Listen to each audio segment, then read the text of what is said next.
आज हम एक ऐसी कविता की गहराइयों में उतरेंगे, हिंदी की एक बहुत ही पावरफुल कविता। ये कविता एक परिवार की कहानी है और उस बोझ की जो गरीबी अपने साथ लाती है। एक ऐसा बोझ जो दिखता तो नहीं, पर हर सांस में महसूस होता है। इस कविता को समझने की शुरुआत किसी समरी से नहीं, बल्कि इसकी पहली ही लाइन से करते हैं। सुनने में कितनी सीधी सादी लाइन लगती है ना? मेरे घर में 5 जोड़ी आंखें हैं।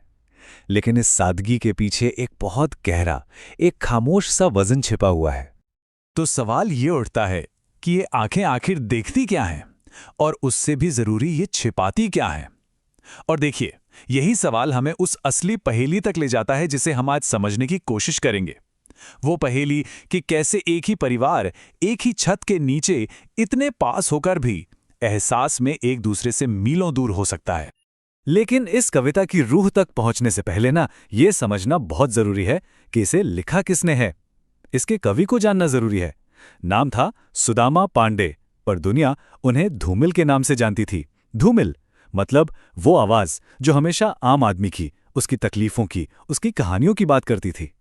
धूमिल की जिंदगी देखा जाए तो बहुत लंबी नहीं थी, सिर्फ 38 साल, पर उनका असर वो बहुत गहरा था। उनकी दुनिया थी गांव की सच्चाइयां, रोज की जद्दोजहद, और बस यही सब कुछ उनकी कविताओं में उतर कर आ गया। एक ब्रेन ट्यूमर ने उन्हें हमसे बहुत जल्दी छीन लिया, लेकिन उनकी आवाज वो हमेशा के लिए यहां रह गई। उनकी कविता सिर्फ शब्दों का खेल नहीं थी, बिल्कुल नहीं। वो तो एक आईना थी, उन लोगों की जिंदगी का जो हाशिए पर जीते हैं। एकदम कच्चा, बेबाक और पूरी तरह से ईमानदार आईना। उनकी भाषा में गांव की मिट्टी की खुशबू थी, तो वहीं सिस्टम पर एक ऐसा तीखा तंज भी था जो सीधा दिल में चुभता था। शायद यही वजह थी कि उनके जाने के बाद उन्हें साहित्य अकादमी पुरस्कार जैसा बड़ा सम्मान मिला। तो चलिए, अब कवि को समझने के बाद वापस उस घर में चलते हैं, उन 5 जोड़ी आंखों के पास, और देखते हैं कि धूमिल कैसे इन आंखों के जरिए एक ऐसे परिवार की तस्वीर हमारे सामने रखते हैं जिसे मुश्किलों ने अंदर से बिल्कुल तोड़ के रख दिया है। और यहां आकर कविता की असली ताकत सामने आती है। हर एक मेटाफर में, हर एक उपमा में। ये सिर्फ आंखों के बारे में नहीं है, ये तो जैसे पूरे परिवार की आत्मा का एक एक्सरे है। पहले मां की आंखें, सोचिए उन्हें क्या कहा गया है।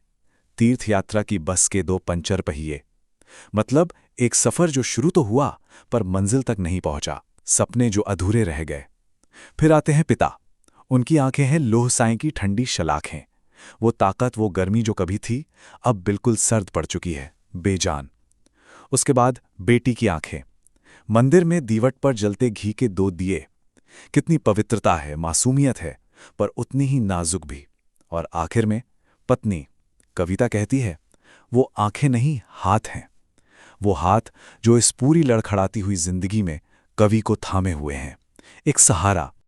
तो इतने सारे अधूरे सपने, इतनी खामोशी, आखिर इस सब की वजह क्या है? क्यों है ये परिवार ऐसा? कवि इसकी जड़ तक पहुंचते हैं और पूरे दर्द को सिर्फ एक लाइन में समेट देते हैं। एक ऐसी लाइन जो चुभती है और हमेशा के लिए जहन में बस जाती है। तो पेशेवर गरीब होने का मतलब क्या है? ये सिर्फ पैसों की कमी नहीं है, बिल्कुल नहीं। इसका मतलब है कि गरीबी अब एक हालात नहीं रही, वो एक पहचान बन गई है, आदत बन गई है। और इसी पहचान ने रिश्तों को अंदर से खोखला कर दिया है। हर तरह की बातचीत को जैसे निगल लिया है और परिवार के लोगों के बीच न दिखने वाली दीवारें खड़ी कर दी हैं। रिश्ते तो हैं, पर उनमें वो अपनापन, वो इमोशनल कनेक्शन, वो अब बचा ही नहीं है। लेकिन ये कविता सिर्फ इस अंधेरे को दिखाकर, इस नाउमीदी में छोड़कर खत्म नहीं हो जाती। यहां से कहानी एक नया मोड़ लेती है, एक उम्मीद की तरफ, एक ऐसी तड़प की तरफ जो इस खामोशी को तोड़ना चाहती है, जो फिर से जुड़ना चाहती है। कविता की एक और लाइन है जो दिल पर लगती है। रिश्ते हैं लेकिन खुलते नहीं हैं। जरा सोचिए इस लाइन की गहराई। एक ही घर, खून के रिश्ते, पर कोई एक दूसरे के सामने खुल नहीं पा रहा। एक अजीब सी बेबसी है, जहां दिल की बात जुबान तक आते आते ही दम तोड़ देती है। और ऐसे में घर क्या है? वो बस अनकही बातों और अनकहे जज्बातों का एक गोदाम बनकर रह जाता है। और इसी गोदाम का ताला तोड़ने की एक बेचैन सी कोशिश हमें इस कविता में आगे दिखती है।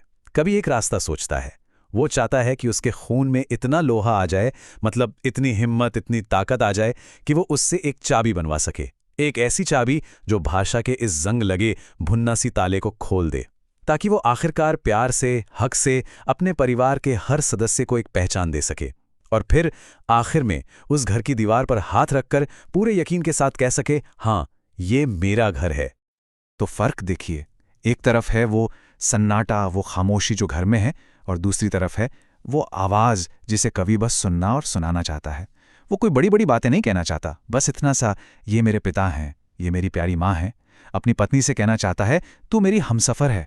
कितने सरल शब्द हैं ना, लेकिन यही वो शब्द हैं जो एक मकान को घर बनाते हैं, और इस घर में ये कहीं खो गए हैं। और बस यहीं धूमिल की ये कविता हमें एक बहुत ही बुनियादी लेकिन उतने ही गहरे सवाल पर लाकर खड़ा कर देती है। इस पूरी कविता का सार, इसका निचोड़ शायद यही है कि 4 दीवारों और एक छत से मकान तो बन जाता है, पर घर नहीं बनता। घर तो बनता है खुली बातचीत से, एक दूसरे के दुख सुख को समझने से, और हाँ, प्यार को जताने से। अगर ये सब नहीं है तो एक ही छत के नीचे रहते हुए भी सब बस अजनबी हैं। तो आखिर में सवाल बस यही बच जाता है कि एक मकान आखिर घर बनता कब है। और ये सवाल सिर्फ धूमिल की कविता का नहीं है ना?